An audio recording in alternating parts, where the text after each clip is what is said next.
Hello, and for my budget project, I selected the capital city of Scotland, Edinburgh.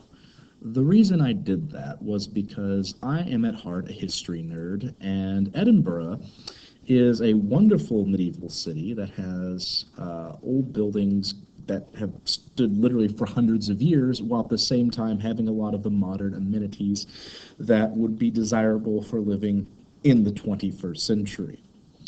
Uh, my budget started with $30,000 American that had to be um, transitioned into Great Britain pounds, which is the currency used in Scotland. From there, I applied taxes, which are actually paid both to the United Kingdom as well as to Scotland, and that ends up being around 20% taxes. So once taxes were taken out and my money had been converted, I ended up with 19,128 pounds per annum. That's per year. And this is what my budget ended up being broken into. Starting at the top right, you'll see that 3% of my money went into transportation at 624 pounds. My living expenses consisted of 26% of my budget at 5,016 pounds, and the biggest chunk was actually into shelter, which is at 39%. However, that is more than just my rent. That also includes utilities as well as renter's insurance, which is particularly high in the United Kingdom. Next was medical expenses. Now, I have a 0% there for the reason that Edinburgh, being a member of the United Kingdom, has universal health care. So everything pretty much is taken care of by taxes. So there's no foreseeable medical costs for me there. So that's a savings. Next is the emergency fund. The objective there is to have, after 12 months, 1 month of expenses saved, so that in the event I had an emergency, I would be able to pay for my living expenses without even having to dip into my savings. So after 12 months, I had 1 month of expenses saved up. Lastly, I had savings, which was 26% of my budget. That's leftover. That's things I didn't even spend, and that's very, very good. Now, this might actually be more than just savings. For instance, I could look into investments, setting aside money for retirement, that sort of thing. But savings is good. So let's move on to our first category, transportation. Owning a car in Edinburgh is actually very expensive.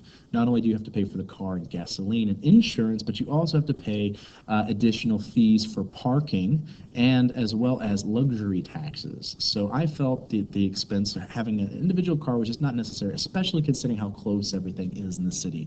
Most things can be walked to or public transportation can be used. For instance, there's a system of trolleys or trams, whatever they call it exactly there, as well as buses to get from place to place. So that for 1 month's transportation for having a universal pass was $52 per month. Shelter. All right, so I broke this up based upon rent, utilities, and insurance. My rent was £375 per month, and for that, I secured 5 Abbey Place, which is actually a part of Edinburgh, which is normally consisting of students, but the rent was very good, and it's also a somewhat quieter area, despite being students. It is across the street from a church, which I found very nice. The apartment itself is actually above a bookstore, so it has the potential to being a very nice place to live.